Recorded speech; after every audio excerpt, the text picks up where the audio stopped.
Writing my followers as characters in Glassheart, Part 81. Savannah, the story was inspired by you, and I hope you enjoy it. How do you feel the silence?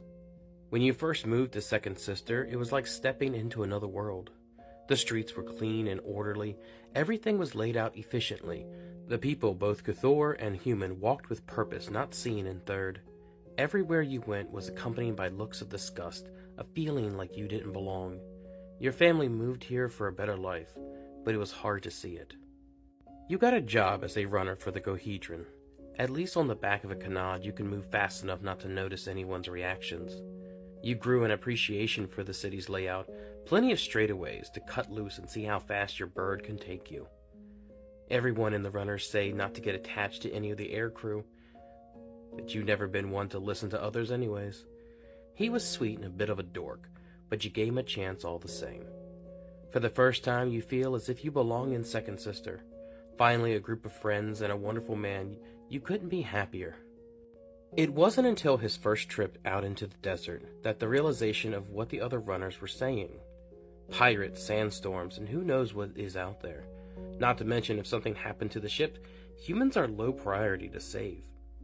That first mission, you're not sure you got more than an hour's sleep each night from all the worry, and your work suffered.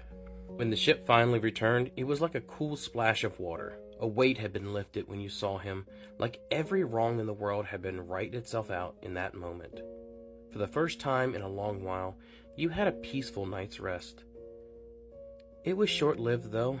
Sooner or later, he would be getting back on that ship, and the cycle would reset. You had heard people can communicate through dreams using a glyph. It would be nice to be able to check up on him while he's out in the desert, and matching glyphs would be cute. Something to talk about at least. But for now, you just want to enjoy the time you have together. Part 82 of Write My Commenters as if they were in Glassheart. Forrest, this one is for you, and I hope you enjoy it. Stagnation is the death of a creative mind. When you first stepped on the stage, it was like a dream come true. The cheers and admiration of the crowd brought a sense of purpose, adding fuel to the embers of your creative passions. Not one to hog the spotlight, you pick supporting roles. As long as the audience has a good time, that's enough for you. What doesn't sit right are the performers who do anything for personal glory. Those who pull the production down with their antics and force everyone else to pick up the slack. It becomes draining doing the electee's share of the work. You want to do a good show, and for the rest of the crew to have it easier. But in doing so, you lose sight of your own artistic goals. There's so many things that you want, acts that appeal to you to try, and new ideas that you believe the people would enjoy. You just need to convince the others to get on board. The old acts are fine, they say. Everyone enjoys what you're doing already. Performing becomes routine, more work than artistic expression. On top of that, the glory seekers still play their games. It becomes a chore to go into work, let alone on the stage. Your performance suffers, and the shows don't pull the crowds like they used to. Still, your fellow performers insist on staying with the same old acts. You want to support them, to be a good team member, but you need to also do what is right for you. The group isn't going in the same direction you are. It's hard, but in the end, you know that stepping away was the right choice. Who knows? You hear some interesting things about an acting troupe up in Second Sister. It can't hurt to try your luck. Part 83 of Write My Commenters as characters in Glassheart. Daggers, this is for you, and I hope you enjoy it. A devil looking for redemption. As a dancer and entertainer in Third Sister's premier club, you have witnessed the lowest of the lows in the city's underbelly. To pop-up gangs that eat themselves from the inside out, to the generational crime families. Everyone thinks they're the ones calling the shots. It's always the same story. Every few weeks, some glyphed-up nut job would come into the club, declare it part of their territory, and demand shims or favors. Shims were easy. The club always made money, and it wasn't worth going to war every week for a handful of shims. Just the cost of doing business. When they want favors, that's a different story. People in Third Sister can get violent, and you don't want the other performers getting hurt, and you don't mind getting your hands dirty. The club even has a special room for VIPs. a private space to take care of your guests.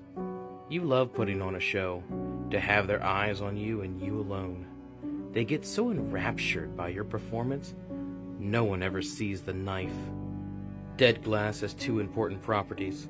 It's nearly unbreakable, and it's deadly sharp. All it takes is a thin blade at the right angle. The work is bloody, but the room was remodeled for easy cleanup. Being in Third Sister, there's always a place to dump a body. No one ever comes looking for them. You're not sure if that is sad or just the price of doing business. As long as your fellow performers are safe, it doesn't really matter. What's one more drop of blood in this city? When the sun rises over Third Sister, you take solace in the fact that because of you, the streets are slightly cleaner.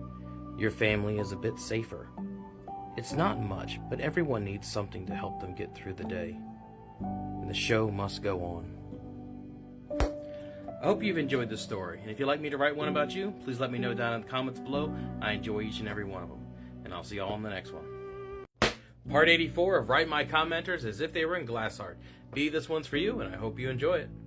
Just breathe and take what comes your way. There is always somebody trying to kill someone else in Third Sister. When that happens, the wealthy ones, at least, need to be looked after. Patchers, as the locals call you, provide medical help and quick transportation to anyone with the shims to pay for the service. A dangerous job, to be sure. More often than not, you find yourself in the middle of a combat zone, trying to save a life of someone that probably doesn't deserve it, just because they can pay. There is an upside, though. The company always buys too much medicine, and no one notices when a vial or two ends up in the hands of those that really need it. When not working for the company, you help out where able. The local shelter is always looking for capable hands. Though, if you were completely honest, egg filled to your head, you don't want to be doing this forever. You've always had a love for stories.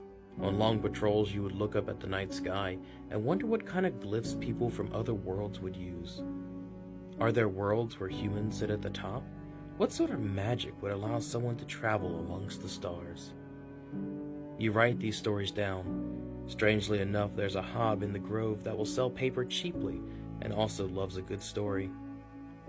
More folks want to hear your tales, and just for a shim, they can. It's not a large enterprise, but you can see growth. Due to your story's popularity, you haven't needed to take as many extra shifts. It's far from a comfortable life, but it's one that you can be proud of. Word travels fast in the city, and your stories have made their way into the hands of the electee.